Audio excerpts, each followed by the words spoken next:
tension, based on real events. Down in the southwest, near Omens, New Mexico, Hidalgo County, folks still pass along a story like a kept quiet fear.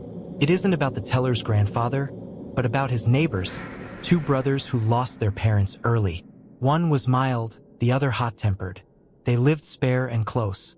One fall evening, coming back from a hunt, they met a woman with two boys on the dirt road.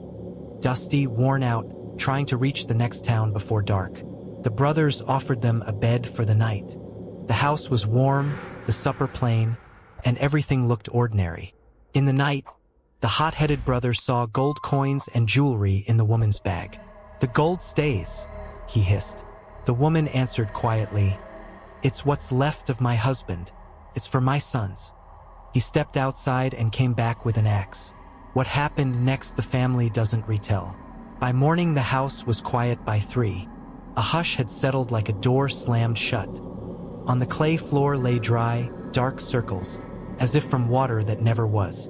Before the silence fell, the woman had sat on the floor and spread her hands. Right palm up, left hand back of hand up. People say it's an old curse sign, older than church or courthouse. She whispered, "In 30 days, the first, and no man of your blood lives past 30.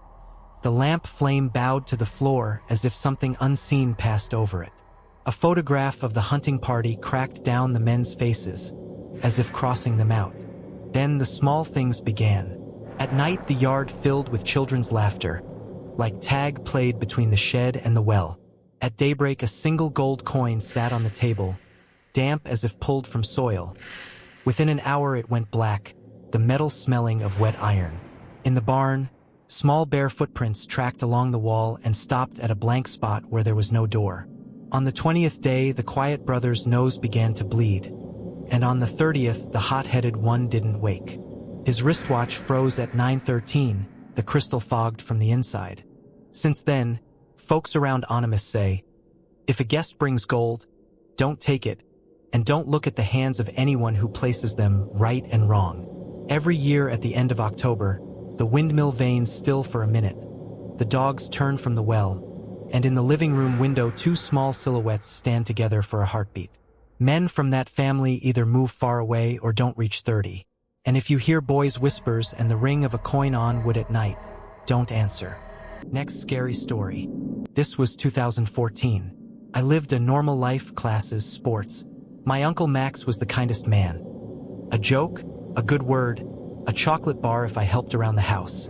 Early August he drove out from Rapid City to a friend's wedding in Faith, South Dakota, about 125 miles away. 3 days later he came back, but it wasn't him. Chalk-white face, red threads in his eyes. He barely slept and kept twitching like he expected someone to follow him in. At night he pulled his chair tight to the wall to watch every door.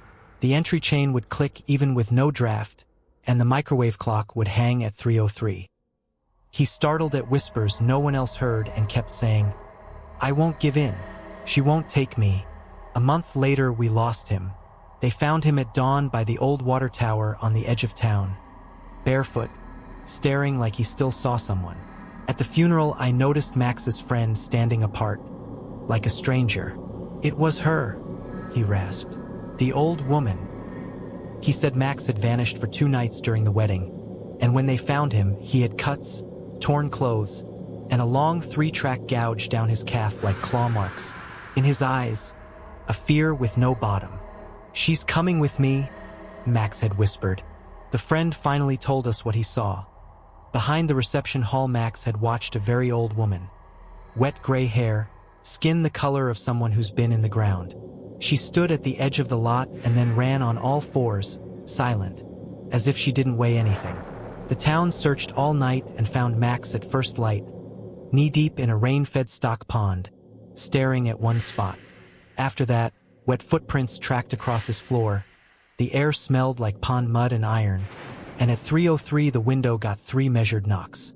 The scar on his leg burned, and in the mirror behind his shoulder a woman's shape would haze into view when the room was empty.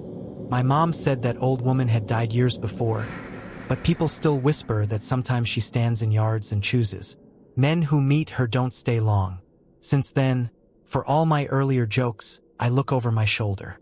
If the night stalls at 3:03, if the window breathes wet earth, I don't go to the glass and don't answer the knocking. Not everything that calls your name is alive. Next scary story. My grandmother grew up in the tiny town of Young, Arizona, up near the Payson Rim. In her telling, the place was always quiet and wary with one rule: don't go near that house. It remembers everyone who's been inside. The house sat at the far edge of town, boarded up, plaster flaking, grass to your waist. In the 1940s, it was an army convalescent hospital. After the evacuation, a few doctors and orderlies stayed behind, never found, never buried. They simply vanished. And the building, she said, remembers the ones people forget. As a teenager, she let her friends dare her and went there at dusk. Inside was too quiet. Cellar cold air, smelling of carbolic and iron. Somewhere, a gurney will squealed though the floors were bare planks. Behind a wall came a dry cough, with no one there. A green on-call light flickered, and the old ceiling speaker rasped, paging DR. Before drowning in static, the girls ran. Her friend looked back and screamed. My grandmother never turned around, just kept running. By morning, the friend's temples had gone silver, and she refused to say what she'd seen. She only whispered, "The house isn't mean, it's hungry."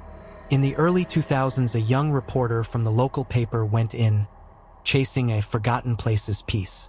Before dawn, they found his car on the shoulder. Headlights on, driver's door cracked, a voice recorder on the seat. The tape held soft footfalls, an old monitor's beep, and a voice saying, "Don't go to the door." But a second voice overlapped half a beat early with the same words.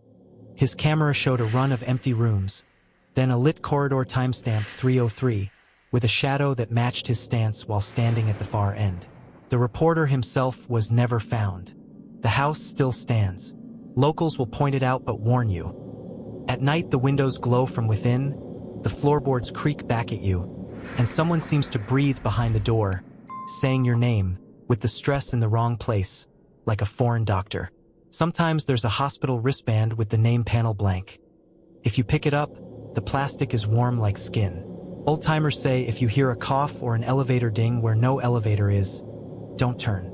The voice isn't always human. My grandmother kept the rule: don't call and don't answer. Don't step on the threshold. Don't look through the glass.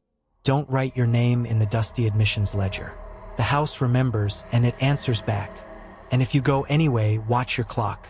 When it sticks at 3:03 and the on-call light blinks without power, it means your voice has already been checked in. Thanks for watching. Until the next scary stories.